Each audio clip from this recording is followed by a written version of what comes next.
vai ser um programa especial, vamos colocar assim, como se fosse um anexo, né? Nós vamos falar sobre o primeiro livro de Crônicas. Por que nós estamos dando esse salto, sendo que nós começamos na última vez a estudar o primeiro livro de Reis? Porque nós precisamos passar pelo primeiro livro de Crônicas para facilitar a cronologia do nosso estudo, para você não se perder. Você vai ver que o livro de Crônicas, ele fala muito daquilo que está no segundo livro de Samuel.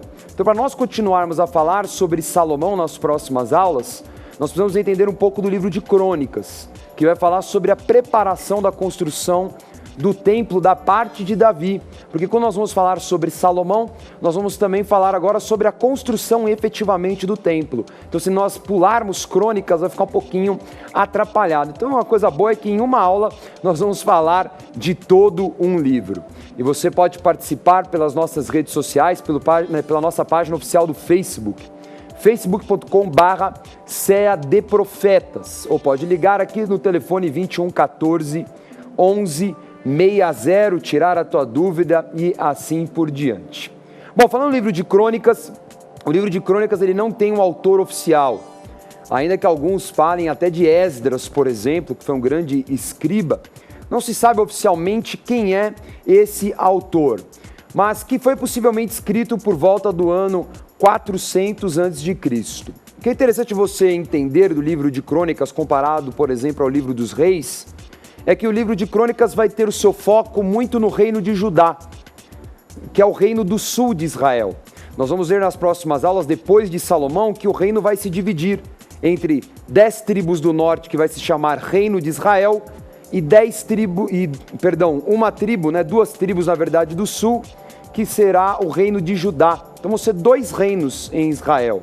Nós já falamos isso na última aula, que o reino de Judá já apontava para essa divisão, porque havia um favorecimento, até mesmo por parte de Davi, por ele ser da tribo de Judá, e acabou que as famílias defendiam muito mais Davi, ficou aquele climinha meio esquisito com as tribos do norte, então já estava apontando para algo que no futuro realmente iria acontecer no reinado de Roboão, o filho de Salomão. Bom, os 9 primeiros livros de Crônicas falam de genealogias. Então vai falar de tudo, desde Adão até o retorno do exílio babilônico. Então vai cobrir aí boa parte do Antigo Testamento. É relação de nome mesmo. Assim como nós vemos em Gênesis capítulo 5, em outros livros, né, que falam sobre a genealogia dos sacerdotes, dos levitas, de cada uma das tribos, dos patriarcas. Então o escritor de Crônicas, ele faz um resumão, né? Ele reúne todas essas genealogias dos outros livros em apenas 9 capítulos. Daí dos capítulos 10 ao 21, nós vamos ver aí o reinado de Davi.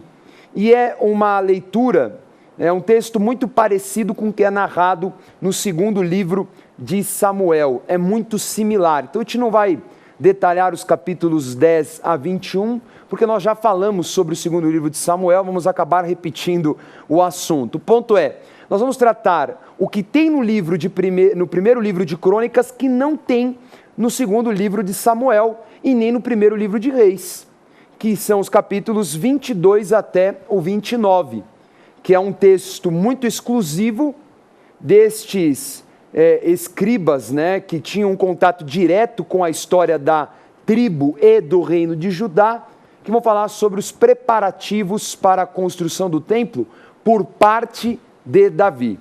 Então vamos começar lendo o texto do capítulo 22. Vamos lá. Primeiro livro de Crônicas, capítulo 22, versículo 1 em diante. Disse Davi: aqui se levantará a casa do Senhor Deus e o altar do holocausto para Israel. Deu ordem Davi para que fossem ajuntados os estrangeiros que estavam na terra de Israel, e encarregou pedreiros que preparassem pedras de cantaria para se edificar a casa de Deus. Aparelhou Davi ferro em abundância, para os pregos das folhas das portas e para as junturas, como também bronze em abundância, que nem foi pesado. Madeira de cedro sem conta, porque os sidônios e tírios a traziam a Davi, em grande quantidade. Pois dizia Davi: Salomão meu filho ainda é moço e tenro, E a casa que se há de edificar para o Senhor deve ser sobremodo magnificente, para o nome e glória em todas as terras. Providenciarei, pois, para ela o necessário. Assim o preparou Davi em abundância, antes de sua morte. Eis que, com o penoso trabalho, preparei para a casa do Senhor 100.000 talentos de ouro e 1.000.000 de talentos de prata, e bronze e ferro em tal abundância que nem foram pesados. Também madeira e pedras preparei, cuja quantidade podes aumentar. Então o capítulo 22 fala das instruções que Davi começou a dar a respeito da construção do templo. Então, Bispo G, na verdade, o templo que Salomão construiu, todo o projeto não foi dele, foi de Davi, não é? Ele apenas fez alguns ajustes, vamos colocar assim. Ele fez um incremento razoável, né? Mas o projeto em si era de Davi, porque quem trouxe aquilo que era a revelação foi para Davi, que desejou no seu coração construir o templo. Agora, obviamente, quando Salomão ele começa a edificar, aí ele coloca o requinte, que ele tinha condições de colocar, né? Então, porque a condição de Salomão foi, assim, 500 vezes superior àquilo que seria de Davi. Agora, o interessante é que Davi talvez seja muito apto para fazer esse projeto, porque ele, mesmo sendo da tribo de Judá, ele era um levita por natureza. Não é? Alguém que adorava o Senhor, então ele é alguém que sabia prestar um culto. Então ele tinha que fazer como que uma adaptação, é claro que o Senhor revelou isso a ele, mas daquilo que era feito no tabernáculo e que faria parte de um prédio. Então antes era aquela tenda que era montada, que era levada para lá e para cá, que parou em Siló, não é? Depois foi para Jerusalém, e ali estava em Jerusalém aquela tenda, de repente agora tem que construir um prédio. Então teria que ser algo que tivesse um requinte, como foi falado, né? Fosse algo que realmente chamasse atenção para a grandiosidade de Deus. É verdade. Não podia ser algo pequeno, não podia ser um prédio como dos outros povos que tinham prédios incríveis, como os egípcios, os gregos e assim por diante. Os babilônios, né? Jardim suspenso da Babilônia. O templo deles, né, que era de estar. Então tinha alguns referenciais da época com muita qualidade. E Davi talvez não tivesse até, vamos dizer, a profundidade disso. Mas Salomão com certeza o teve. E fez algo ainda que foi além daquilo que eram esses templos pagãos. Agora, aqui no texto fala no capítulo 14 que ele preparou 100.000 talentos de ouro. Certo? Um talento, que era uma medida de peso na época, equivaleria uns 34 quilos. Algumas fontes falam 40, né? Vamos colocar 34 quilos. Então seriam 34.000 gramas. Isso. Vezes 100.000. Então nós temos aí, eu fiz um cálculo aqui, que seriam 3,4 mil toneladas de ouro. Então seria 3,4 milhões de quilos de ouro. Então se eu trabalhar isso com o valor do ouro atual, que seria R$100, vai o grama do ouro? R$100, vamos arredondar os R$100 o grama do ouro. Então nós estamos falando de uma fortuna em reais de mais ou menos 340 bilhões de reais. É possível um negócio desse? É muito ouro, né? E uns valores também muito grandes. Mas também, naquela época, a despeito, vamos dizer assim, da raridade que o ouro naquela época ele era mais movimentado do que hoje. Então hoje a gente tem o Fort Knox e outros lugares que o ouro fica, tipo assim, represado. E lá não, lá era algo que era mais usado. Por incrível que pareça, o ouro tinha muito mais utilidade na época do que hoje em dia. Hoje, mesmo sendo para adorno, naquela época ele era usado como moeda, como valor financeiro. Então ele até circulava mais. Então não é tão impossível que isso tenha acontecido. Mas é uma fortuna para fazer um templo considerável, né? Muito grande. 340 bilhões de reais só em ouro, não é? Então, chamar a atenção daquilo que Davi conquistou para o templo. Fora o ouro pessoal, o ouro que os outros soldados, eles tiraram dos despojos. Então, imagine que em cada batalha de Saul, de Abner, de Joabe, cada batalha que eles conquistaram, que eles venceram seus inimigos, eles juntaram uma fortuna como essa, fora as batalhas de Davi, que foram fortunas maiores ainda. Então é a fortuna que veio dos amalequitas, que eram poderosos e riquíssimos, dos sírios, dos moabitas, dos amonitas, de mesopotâmicos. Então nós vemos aí a fortuna que os fenícios também davam, provavelmente, né, para manter a paz. Então era um dinheiro absurdo, os próprios filisteus também. Então era muito, muito ouro que Davi juntou. Então eu quero chamar a tua atenção para 3,4 mil toneladas de ouro puro de Ofir, que era considerado o ouro mais puro da época, que ele juntou, que Israel, o povo de Israel juntou para entregar, para fazer um templo. Então é muito ouro. Por isso que quando você lê o texto, você fala, nossa, Salomão fez um templo com paredes de ouro. Você fica meio chocado, mas não é tão chocado quando você vê a quantidade de ouro que só Davi, imagina então o que Salomão gerou. É verdade. Então, quem fica chocado com oferta, muitas vezes com valores que a obra de Deus precisa, não é? Como a gente está no processo da digitalização da TV, que a gente fala, nós precisamos de 10 milhões só para equipamentos da digitalização. Imagina você construir um templo com 340 bilhões de reais. Meu Deus. Então, realmente, algo a se avaliar, né? Para quem é muito questionador e crítico daquilo que é a realidade da Bíblia, do templo que foi construído para o Senhor.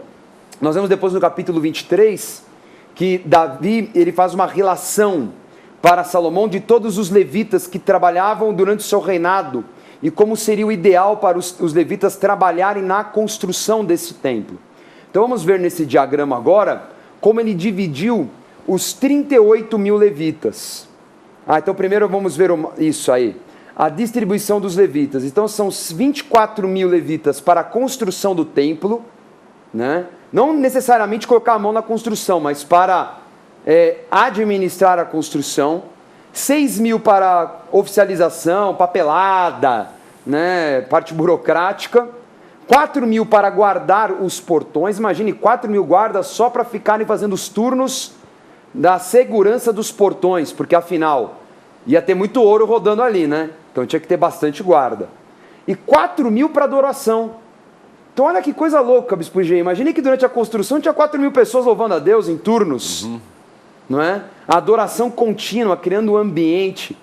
Imagino que Davi pegou esse hábito, até pelo fato de quando ele trouxe a Arca da Aliança, ele entendeu como era precioso tudo que estava sendo realizado de forma tão humana, né? Que é construção, que é lapidar, precisava ter um ambiente espiritual ali. E nada mais do que um adorador para ter esse sentimento. Então, a marca de ser um homem segundo o coração de Deus tinha essa forte, vamos dizer assim, influência dele ser um adorador. Então, ele sabia da importância de adorar ao Senhor, tanto quanto fazer um templo, algo que também fosse físico. Então, ele sabia e discernia ambas as coisas. Tanto que, quantos salmos ele não criou por amor ao Senhor e à obra dele? Quer dizer, isso aí foi algo que foi um marco, né, para que pudesse ser feito um templo tão maravilhoso e suntuoso. Agora vamos ver também esse mapa, que a gente passou agora há pouquinho, o mapa de Jerusalém, porque a região, você vê do lado direito aí, esse desenho compridinho, era a cidade de Davi, né? Ela era bem menor do que a cidade atual. Você está vendo aí a cidade atual de Jerusalém, né? A cidade atual, assim, histórica, né? Hoje a cidade é muito maior. Já saiu dessa muralha, né? Mas a muralha, vamos colocar assim, medieval, né? Agora tive a cidade de Davi e lá em cima é a região onde foi construído o templo. Então hoje o que restou do templo, não restou nada do templo, né? Restou só um muro ocidental, né? Do limiar, que é a base aonde ficava o templo, que nós chamamos hoje de Muro das Lamentações, né? Em inglês é muro ocidental, né? Western Wall. Agora, o interessante desse local é que, segundo o capítulo 21, fala que ali era a tal da Eira de Araúna. Não é? Aí era o local onde Davi, ele comprou com o seu dinheiro para entregar uma oferta para que a praga se cessasse. E ele escolheu aquele local para fazer o templo porque a postura do anjo na hora para cessar a praga foi que ele colocou a espada na bainha. Ele falou, rapaz, esse lugar aqui é diferente. Né? É aqui que a gente vai construir o templo, que era um lugar alto também. É o lugar mais alto. Hoje, né, aquela parte onde fica aquela cúpula dourada, seria ali, a Eira de Araúna seria aquele lugar, o lugar mais alto que tinha do Monte Sião. E aquele monte também chama de Monte Moriá, né? Dentro Moriá. daquela cadeia de montanhas do Sião, né? Aquele eixo todo, ali seria o Monte Moriá, inclusive... Moriá seria o conjunto, né? Sim, exato. O conjunto, Isso, são 7 montes. Um deles, obviamente, seria esse mais alto, que seria na Eira de Araúna. Perfeito. E chamado também de Sião, né? Sião, Monte Sião. O monte principal, o Monte Sião, ou local onde estava a Eira de Araúna. Perfeito. Hoje é onde está, como falou, a Cúpula Dourada, né? Isso. O Muro das Lamentações, a Al-Aqsa, que é outra mesquita também, que está aquela região, que hoje é uma região de conflito entre árabes e judeus, né? Que ali todo mundo considera santo, né? É verdade, é por causa complicado. Porque o Moriá foi onde Abraão levou, no capítulo 22 de Gênesis, Isaac para o sacrifício. Então ali tem uma marca muito forte, né? Histórica. Eu estive, porque hoje em dia não se entra mais, né? O conflito é tão agressivo que eles não permitem mais que entre lá no Domo da Rocha. Mas eu entrei. E o que tem é um tipo de um local para você visitar o octagonal e dentro tem uma pedra. Então ali tem uma parte da rocha exposta para fora e ali eles colocam que foi feito a consagração, o sacrifício, né, que seria feito por parte de Isaac, mas só que eles colocam ali como Ismael, né? Então é uma outra ótica deles, mas é o mesmo referencial. Que é o texto do Alcorão fala isso, né? Enfim. Como a gente está falando da Bíblia, vamos deixar o Alcorão para outros, né? Bom, continuando o estudo de Crônicas, vamos ler o capítulo 23. Vamos lá. Primeiro livro de Crônicas, capítulo 23, versículo 25 a 27. Porque disse Davi: O Senhor, Deus de Israel, deu paz ao seu povo e habitará em Jerusalém para sempre. Assim, os levitas já não precisarão levar o tabernáculo e nenhum dos utensílios para o seu ministério. Porque, segundo as últimas palavras de Davi, foram contados os filhos de Levi de 20 anos para cima. Então nós vemos nesse texto aí, exatamente como nós falamos, né? Davi determinando os levitas para os ofícios e todos ele contou acima de 20 anos de idade. Então o ofício do levita começava a partir dos 20 anos, é isso? Como se fosse a fase adulta seria a partir dos 20 anos? Isso, perfeito. Porque essa era estabelecido, né, que a maturidade do homem seria aos 20 anos. Aos 13, chegaria o início da puberdade, o início da adolescência. E aos 20 ele se torna oficialmente homem. Daí nós vamos ter uma lista de levitas e depois no capítulo 24 também. Aí já uma lista de sacerdotes, porque dentro da tribo de Levi tinham as famílias sacerdotais, aqueles que dirigiam o culto dentro do templo. Os levitas trabalhavam, tinham tarefas, né? Guardavam as portas, faziam a manutenção do templo, a limpeza, cuidavam dos depósitos, né? E coisas do gênero. O sacerdote não, o sacerdote fazia parte de famílias sagradas dentro da tribo de Levi, em que eles realizavam o culto, o sacrifício de animais. O sumo sacerdote ia ali nos Santos dos Santos, que também teria dentro do templo esses compartimentos, né? O Santo Lugar e o Santo dos Santos, o véu que dividia, assim como era o tabernáculo, né? Então tinha um ofício sacerdotal. E aí o capítulo 24 tem essa lista destes sacerdotes e levitas que cuidavam da parte do culto do templo. Então imagine que Davi já tinha apontado também essas pessoas que fariam parte da construção, dessa dinâmica nova que seria do templo, não mais do tabernáculo, né? Vamos ver agora o capítulo 25. Vamos lá, primeiro livro de Crônicas, capítulo 25, versículos 1, 7 e 8. Davi, juntamente com os chefes do serviço, separou para o ministério os filhos de Asaf, de Emã e de Gedutum, para profetizarem com harpas, alaúdes e símbalos. O número deles, juntamente com os seus irmãos instruídos no canto do Senhor, todos eles mestres, era de 288. Deitaram sortes para designar os deveres, tanto do pequeno como do grande, tanto do mestre como do discípulo. Muito interessante. Então, nós vemos aí 3 nomes famosos, né? Asaf, Emã e Gedutum, por causa do livro de Salmos, né? Tem muitos salmos que são deles também, não só de Davi. É verdade. Não é? Agora, o interessante é que haviam músicos preparados, né? Alguns ainda aprendendo, outros já eram mestres. Então eles dividiram em 24 grupos de 12 músicos. E esses 24 grupos, eles se revezavam em turnos para tocarem durante a obra e depois, é claro, quando o templo estivesse pronto, para que sempre houvesse a adoração ao Senhor através da música, que era algo inovador da parte de Davi, né? E a marca que tinha desse tipo de música, que ela era uma música profética. Então, obviamente, filhos de sacerdotes, os levitas, os descendentes de Levi, profetizavam. A palavra, inclusive, de louvor e adoração deles era a palavra Nabar, da onde veio o profeta Nabi, que era aquele que profetizava e tinha formação de profeta. Então, era algo inspirado pelo Espírito Santo de Deus, quer dizer, era muito mais do que um louvor ou um canto. Era algo que vinha direto de Deus. Ali era um mover diferenciado que nunca houve na história de Israel antes. Como se fosse uma adoração profética, como nós chamamos isso hoje. Perfeito, né? Isso mesmo. Então é como se fosse uma adoração profética. No linguajar evangélico seria isso, né?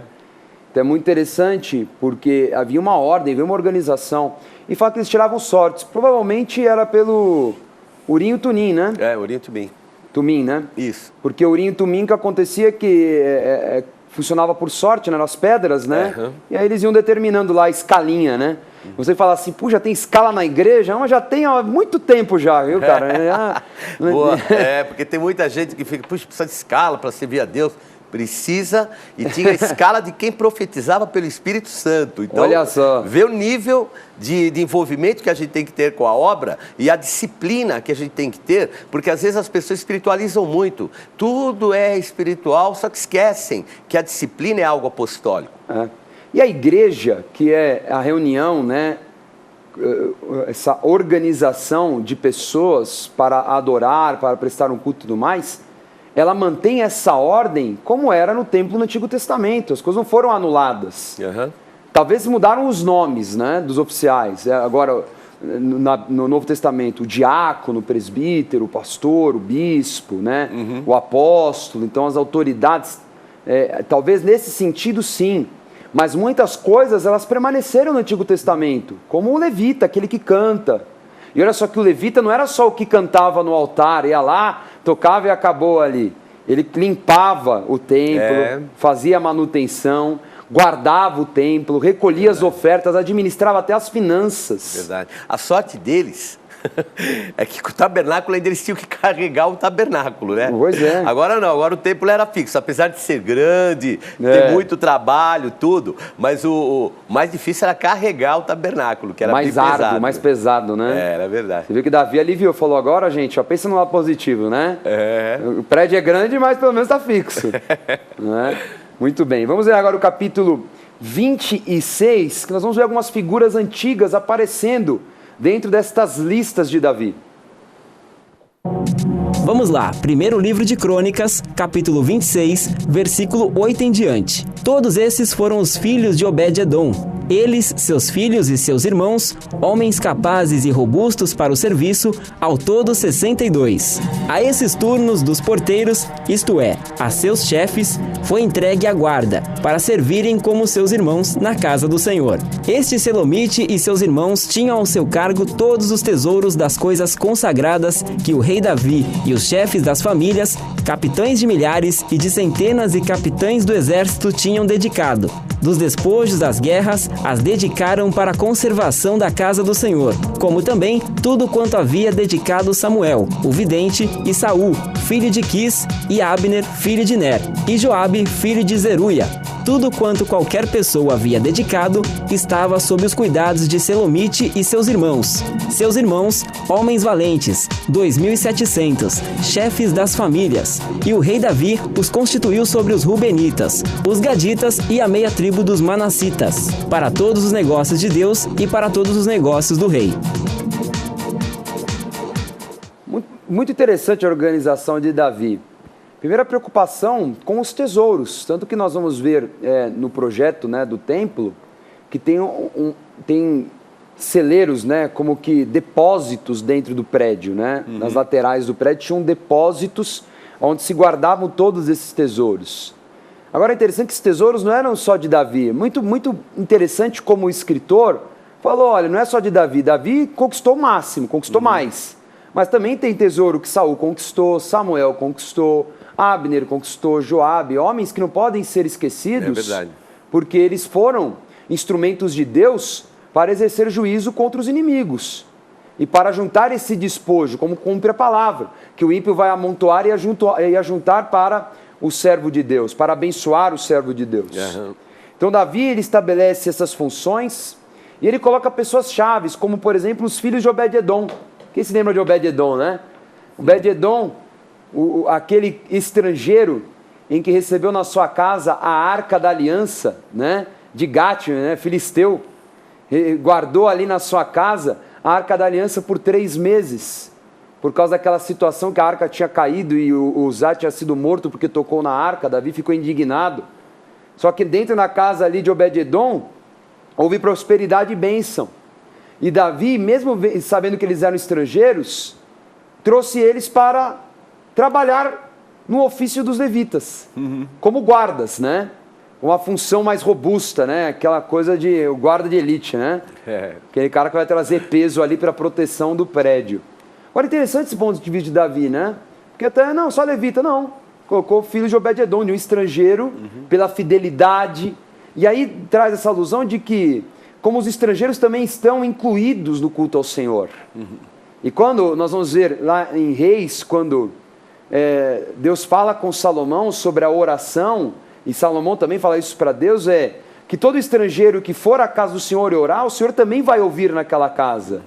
Então nós vemos essa acessibilidade, né? Que não é algo só exclusivo para o judeu, mas para o estrangeiro também. Era a marca dos gentios, né? Então a oportunidade dos gentios estarem fazendo parte, vamos dizer, daquilo que é a linhagem de Davi, né? Já algo meio profético.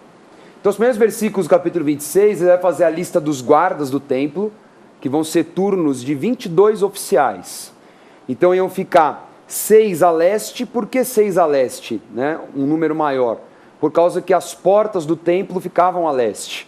Então teria que ter uma guarda maior a leste. Aí ficariam 4 a norte, 4 a sul e a oeste 6. Só que desses 6, 4 ficariam na estrada, que ficava atrás do templo. Né? E depois também ele colocou mais 4 para tomar conta dos 2 depósitos, 2 em cada um dos depósitos. Então eles eram guardas muito específicos, mais robustos, mais preparados para manter ali a ordem no ambiente, a segurança daquele ambiente. Também depois nós vemos no versículo 20 a 28, ele colocando os guardas do tesouro, mais uma lista. Depois do 29 a 32, ele coloca alguns oficiais. Então ele vai colocar 1.700 oficiais no lado oeste do Jordão para administrar todo o país. E ele vai colocar 2.700 a leste do Jordão. E é algo interessante, porque ele coloca mais oficiais para fazer a proteção militar da região leste do que oeste. Só que aí fica algo curioso, porque tinha menos terra a leste do que a oeste. Não é? As tribos estavam mais concentradas a oeste. A leste tinham 3 tribos só. Mas aí a preocupação dele é por causa das fronteiras. E ali é um local complicado, né? Porque a terra de Manassés era uma das terras mais férteis. E tanto que aqui ele coloca muitos guardas da própria tribo de Manassés, levitas dessa tribo, vinculados à tribo de Manassés. O objetivo era esse, porque ali ficava um local muito disputado. E ali também, então tinha acesso à Síria, mesmo também por baixo também, os amonitas, moabitas, então tinha esses lados ainda que eram necessário preservar. O capítulo 27 do primeiro livro de Crônicas vai falar sobre os turnos, né, que iam ter 24.000 soldados na segurança do país a cada mês, né, então tinha uma escalinha novamente, então serão 12 meses, né, então imagine que cada mês tinha um grupo de 24.000, né? E ele colocou os cabeças, os mais fortes, né? Os grandes heróis de guerra, os valentes, ele colocou para liderar, os capitães, né? De 1.000, de 100, assim por diante. Vamos ver agora o capítulo 28, que já é o momento em que ele vai discursar para toda a congregação de Israel, apresentando Salomão como seu sucessor. Vamos lá, primeiro livro de Crônicas, capítulo 28, versículo 6 em diante. e me disse: Teu filho Salomão é quem edificará a minha casa e os meus átrios, porque eu o escolhi para filho e eu lhe serei por pai. Estabelecerei o seu reino para sempre, se perseverar ele em cumprir os meus mandamentos e os meus juízos, como até ao dia de hoje. Agora, pois, perante todo Israel, a congregação do Senhor e perante ao nosso Deus, que me ouve, e vos digo: guardai todos os mandamentos do Senhor vosso Deus, e empenhai-vos por eles, para que possuais esta boa terra e a deixeis como herança a vossos filhos para sempre. Deu Davi a Salomão, seu filho, a planta do pórtico com as suas casas, as suas tesourarias, os seus cenáculos e as suas câmaras interiores, como também da casa do propiciatório.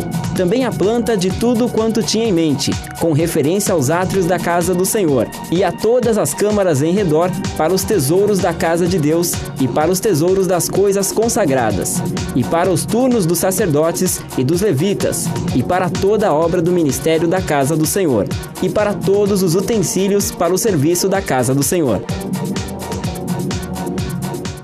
Então é aquele momento que ele está diante de todo o povo, né? E fala aqui, Salomão, tudo que eu fiz, todas as pastas estão aqui, ó. Tá aqui no teu colo, agora é com você, né?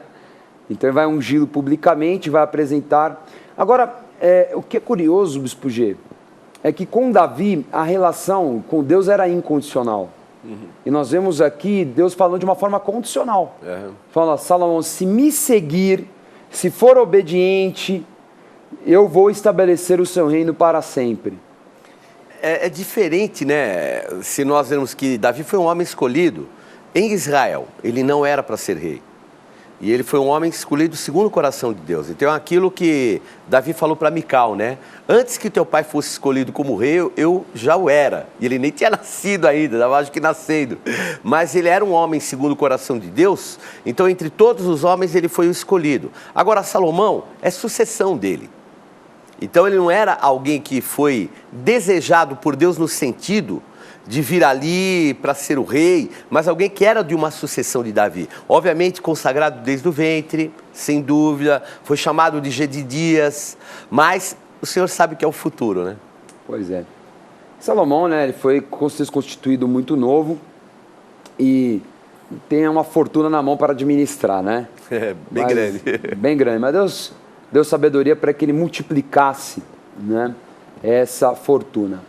Mas, além de tudo que Davi tinha reunido com os despojos de guerra, ele também vai fazer com a congregação uma grande oferta ao Senhor.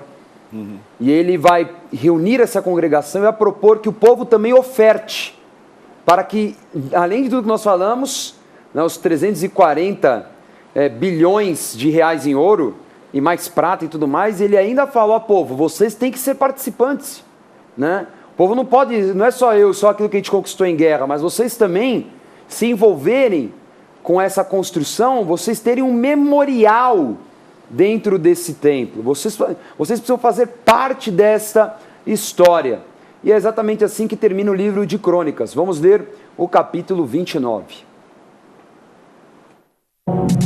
Vamos lá, primeiro livro de Crônicas, capítulo 29, versículos 1 a 9. Disse mais o rei Davi a toda a congregação: Salomão, meu filho, o único a quem Deus escolheu, é ainda moço e inexperiente, e esta obra é grande, porque o palácio não é para homens, mas para o Senhor Deus. Eu, pois, com todas as minhas forças, já preparei para a casa de meu Deus ouro para as obras de ouro, prata para as de prata, bronze para as de bronze, ferro para as de ferro, e madeira para as de madeira, pedras de ônix, pedras de engaste, pedras de várias cores, de mosaicos e toda a sorte de pedras preciosas, e mármore, e tudo em abundância. E ainda, porque amo a casa de meu Deus, o ouro e a prata particulares que tenho, dou para a casa de meu Deus. Afora tudo quanto preparei para o santuário: 3.000 talentos de ouro, do ouro de Ofir, e 7.000 talentos de prata purificada, para cobrir as paredes das casas. Ouro para os objetos de ouro, e prata para os de prata, e para toda a obra de mão dos artífices. Quem, pois, está disposto hoje a trazer ofertas liberalmente ao Senhor? Então, os chefes das famílias famílias, os príncipes das tribos de Israel, os capitães de 1000 e os de 100 e até os intendentes sobre as empresas do rei voluntariamente contribuíram e deram para o serviço da casa de Deus 5.000 talentos de ouro, 10.000 dáricos, 10.000 talentos de prata, 18.000 talentos de bronze e 100.000 talentos de ferro. Os que possuíam pedras preciosas as trouxeram para o tesouro da casa do Senhor, a cargo de Jeiel, o gersonita. O povo se alegrou com tudo que se fez voluntariamente, porque de coração íntegro deram eles liberalmente ao Senhor. Também ao rei Davi se alegrou com grande júbilo. Maravilha, então todo o povo se envolveu. E porque ali, além daquilo que era o despojo, Davi também entregou mais uma oferta. Ele falou, agora eu estou entregando o meu ouro particular. Quer dizer, Salomão, não sobrou ouro particular do teu pai, não. Foi tudo já para o Senhor, né? Então ele pegou o ouro particular dele, que equivale a uma fortuna de 10 bilhões de reais. Tá bom, né? Até que é uma fortuninha bacana, né? De grandes, considerado, seria hoje um grande bilionário, fora aquilo que ele tinha indiretamente como rei, que era muito maior, como nós já falamos, né? Quase que 350 bilhões de reais em ouro. E para quem acha meio absurdo, você fala, nossa, mas tudo isso, né? 3,5 mil toneladas de ouro, é possível ter tanto ouro assim em um país? É possível sim, tem relatos que quando Ciro, o persa, ele conquistou, né, a região oriental, aliás, a região ocidental, quando ele voltou para a Pérsia, ele, na primeira viagem, ele trouxe 750 mil quilos de ouro. Então, metade de uma tonelada. Então, fora o que ele recebia mensalmente. Então, você imagina que realmente tinha esse ouro ali no Ocidente. Sem dúvida. Não é? Sem dúvida. Então, não era algo distante, não. Você pega aí relatos de história persa, babilônica, que era muito ouro mesmo que tinha nessa região. Bom, ouro hoje a gente não sabe, né? Esse ouro pode estar em tanto lugar, né? Deve estar na Inglaterra, nos Estados Unidos, está em todo o Oriente, né? Até como o Bispo G falou, o ouro já não circula mais como circula até pelo fato que se circular a quantidade que há de ouro, ele desvaloriza muito. Então, há um controle. Isso é muito bem feito, né? O Fort Knox, a quantidade que tem de ouro ali... por isso que os Estados Unidos, a despeito das suas crises, você vê que já está se erguendo de novo, é porque ele tem algo chamado lastro. Então, a moeda hoje, o dólar é uma moeda, entre aspas, mundial. E o lastro que tem é o ouro que eles têm lá guardado, que é muito ouro. Então, não é somente o controle de uma moeda que é colocada, mas é um lastro de ouro que é absurdamente grande.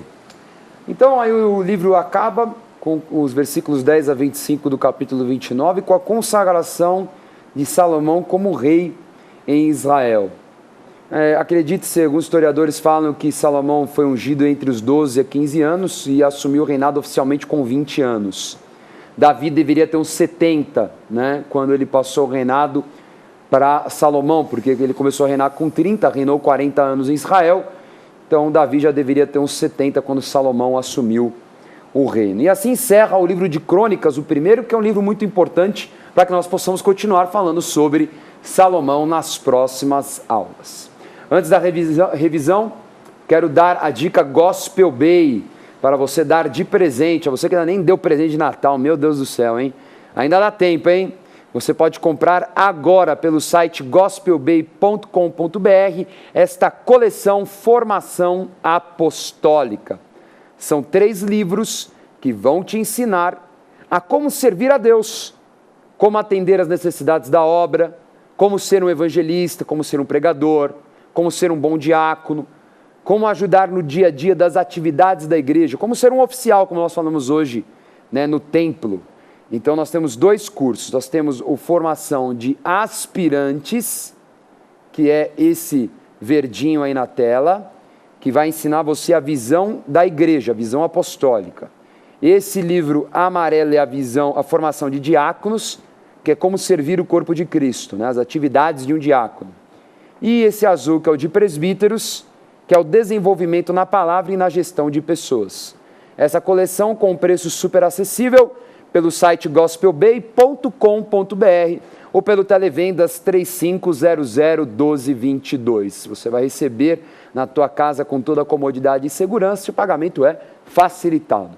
Gospel Bay é a loja virtual da Rede Gospel de televisão. Nova loja Gospel Bay. Os seus artigos preferidos agora estão ainda mais acessíveis no site gospelbay.com.br. Mais ágil, mais simples e mais seguro. Acesse agora mesmo o novo site gospelbay.com.br e boas compras. Vamos revisar a nossa aula sobre o primeiro livro de Crônicas. No programa de hoje, estudamos o primeiro livro de Crônicas, relato similar ao segundo livro de Samuel sobre o reinado de Davi, mas com acréscimos técnicos, como genealogias e listas com milhares de nomes de oficiais, participantes do exército, sacerdócio e administração do governo de Israel. Também vimos a preparação do templo que Davi projetara para o seu filho Salomão construir, com a quantidade de material e a lista dos trabalhadores. Glória a Deus, tome nota da agenda do programa Escola de Profetas. Não perca a oportunidade de se aperfeiçoar mais no conhecimento da Palavra de Deus e desenvolver seu ministério.